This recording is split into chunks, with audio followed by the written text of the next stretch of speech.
Living with the cobra. यह छोटी सी talk एक नए डिसाइपल के लाभ के लिए है जो जल्द ही लंदन लौटने वाले हैं। मेरी यह प्रार्थना है कि यह आपको उन टीचिंग्स को समझने में मदद करे जो आपने यहाँ वाट पा पोंग में सीखी हैं। बहुत ही सरल शब्दों में कहें तो यह जन्म और मृत्यु के चक्र में दुख से मुक्त प्रैक्टिस है।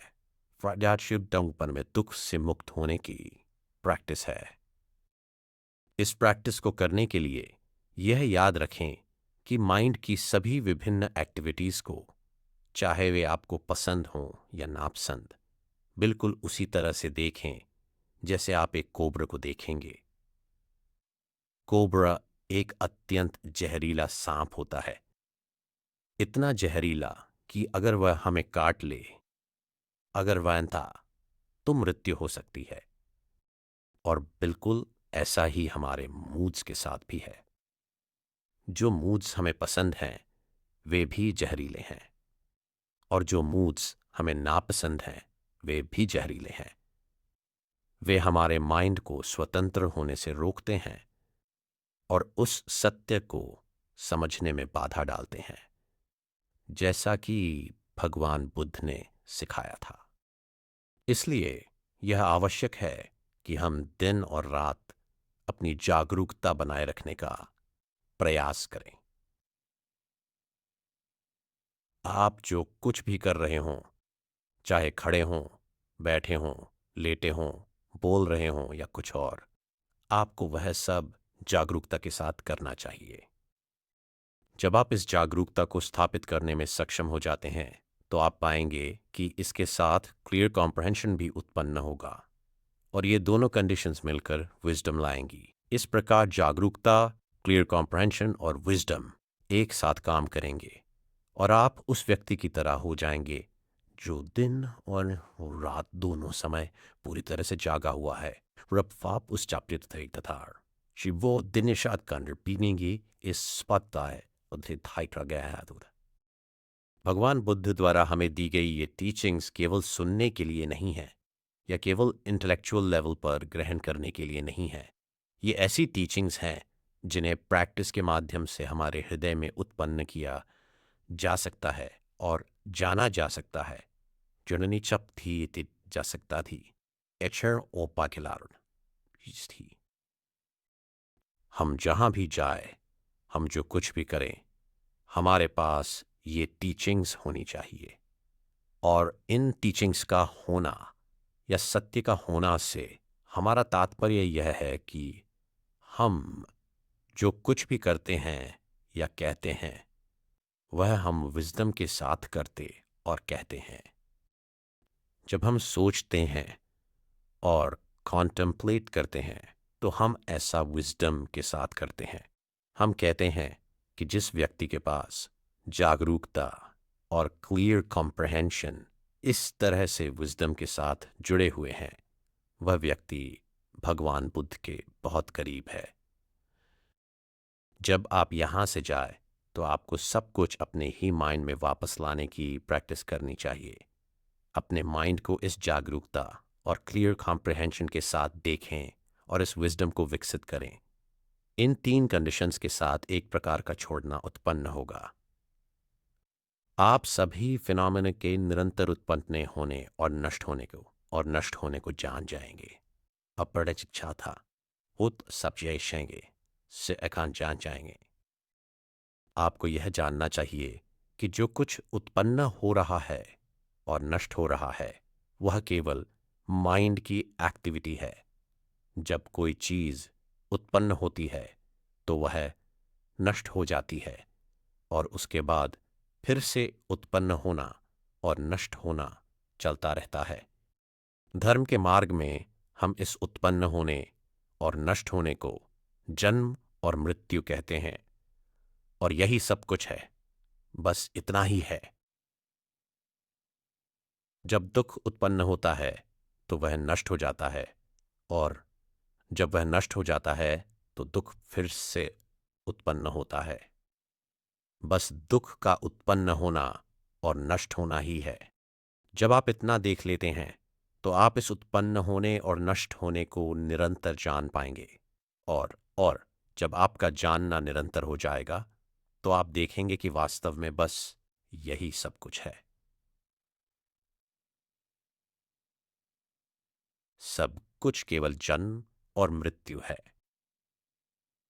ऐसा नहीं है कि कोई भी चीज लगातार बनी रहती है। बस यह उत्पन्न होना और नष्ट होना ही है, जैसा यह है। बस इतना ही। इस तरह का देखना दुनिया के प्रति डिस्पैशन की एक बहुत ही शांत भावना को जन्म देगा। ऐसी भावना तब उत्पन्न होती है जब हम देखते हैं कि वास्तव में चाहत करने लायक कुछ भी नहीं है। वहां केवल उत्पन्न होना और नष्ट होना है। वहां केवल उत्पन्न होना और नष्ट होना है। एक जन्म लेना और उसके बाद मृत्यु का होना।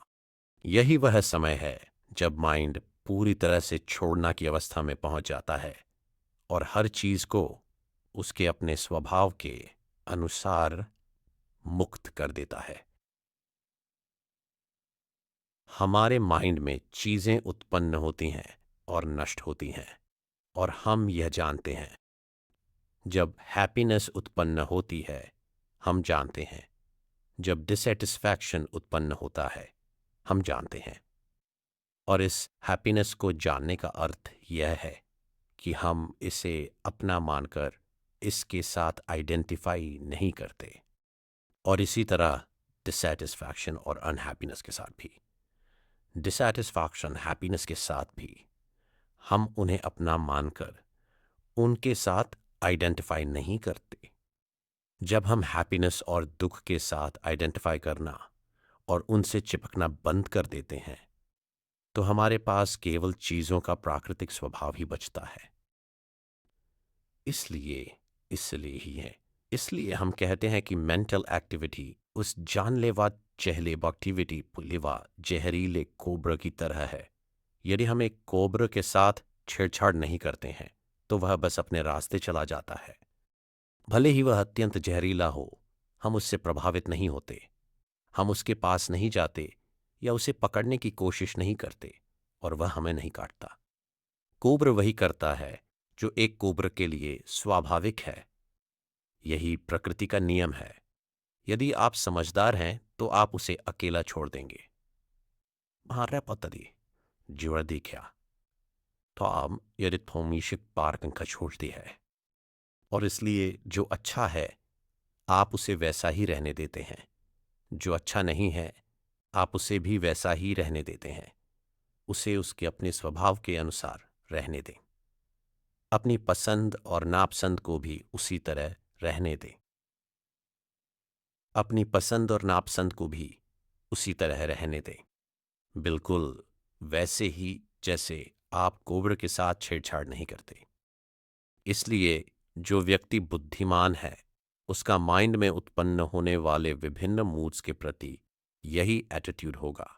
जब अच्छाई उत्पन्न होती है तो हम उसे अच्छा रहने देते हैं, लेकिन हम उसे जानते भी हैं, हम उसके स्वभाव को समझते हैं। और इसी तरह हम जो अच्छा नहीं है उसे भी ही रहने देते हैं, हम उसे उसके स्वभाव के अनुसार रहने देते हैं। शहीद किंचे हैं Selbsthausheit, हम होते उनके स्वभाव क्यों था हम दोनों तो दिमा देते हैं। हम उसे पकड़ने की कोशिश नहीं करते क्योंकि हम कोई चाहत नहीं रखते। हम बुराई की चाहत नहीं करते और न ही हम अच्छाई की चाहत करते हैं। हम न तो भारीपन चाहते हैं और न ही हल्कापन, न हैप्पीनेस और न ही दुख। जब इस तरह से हमारी चाहत हो जाती है तो गहरी शांति स्थापित हो जाती है। अपयत की इच्छाती संभाल करती है ही हाश प्यास तो गलिक है तो गहरी शांति स्थापित हो जाती है। जब हमारे माइंड में इस तरह की शांति स्थापित हो जाती है तो हम उस पर निर्भर रह सकते हैं। हम कहते हैं कि यह शांति कन्फ्यूजन से बाहर निकलकर उत्पन्न हुई है। कन्फ्यूजन समाप्त हो गया है। भगवान बुद्ध ने एनलाइटनमेंट की बुझ जाना कहा है, ठीक उसी तरह जैसे आग बुझ जाती है, बुझ कौस होता है। ठाचिक इस पर है उठी मार से अखाड़ पाखन गाती है। हम आग को वहीं बुझाते हैं जहां वह दिखाई देती है। जहां भी गर्मी होती है वहीं हम उसे ठंडा कर सकते हैं। और एनलाइटनमेंट के साथ भी बिल्कुल ऐसा ही है। निर्वाण इसी संसार में पाया जाता है। एनलाइटनमेंट और डिल्यूजन संसार एक ही स्थान पर मौजूद हैं, ठीक वैसे ही जैसे गर्मी और सर्दी। जहां सर्दी थी वहीं गर्मी होती है, और जहां गर्मी थी वहीं सर्दी होती है। जब गर्मी उत्पन्न होती है तो ठंडक गायब हो जाती है, और जब ठंडक होती है तो कोई गर्मी नहीं रहती। इस तरह से निर्वाण और संसार एक ही हैं। हमें संसार को समाप्त करने के लिए कहा गया है, जिसका अर्थ है कन्फ्यूजन के इस निरंतर घूमने वाले चक्र को रोकना। कन्फ्यूजन के इस अंत को ही आग का बुझना कहते हैं। जब बाहरी आग बुझ जाती है तो ठंडक आ जाती है। जब सेंसुअल चाहत, एवर्शन और डिल्यूशन की भीतरी आग बुझ जाती है तो यह भी एक गहरी ठंडक है। यही एनलाइटनमेंट का स्वभाव है। यह आग का बुझना है। जो गर्म था उसका ठंडा हो जाना है। यही शांति है। यह संसार का अंत है, जन्म और मृत्यु के चक्र का अंत। जब आप एनलाइटनमेंट तक पहुंचते हैं तो यह बिल्कुल ऐसा ही होता है। यह हमेशा घूमने वाले और हमेशा बदलने वाले चक्र का अंत है। हमारे माइंड में मौजूद ग्रीड, एवर्शन और डिल्यूजन का अंत है। हम इसके बारे में हैप्पीनेस के संदर्भ में बात करते हैं, क्योंकि दुनियावी लोग इसी तरह से एक आदर्श स्थिति को समझते हैं, लेकिन असलियत में यह इससे बहुत आगे जा चुका है। यह हैप्पीनेस और दुख दोनों के पार है। यह पूर्ण शांति है। इसलिए जब आप यहाँ से जाए तो आपको इस टीचिंग को अपने साथ ले जाना चाहिए जो मैंने आपको दी है, और इस पर बहुत ध्यान से कॉन्टेम्पलेट करना चाहिए। यहाँ आपका रुकना आसान नहीं रहा है, और मुझे आपको इंस्ट्रक्शन देने का बहुत कम अवसर मिला है, लेकिन इस समय में आप हमारी प्रैक्टिस के वास्तविक अर्थ का अध्ययन करने में सक्षम हुए हैं। वचुमिन और ईशोमिक जैसे कि शतार्को और पोधियांत को दीची मेरे सक्षम तय भाईनोफ्तने अपनी करती नहीं है कन का मच्छ संतने सक्षम हुए। मेरी प्रार्थना है कि यह प्रैक्टिस आपको हैप्पीनेस की ओर ले जाए। यह आपको सत्य में आगे बढ़ने में मदद करे।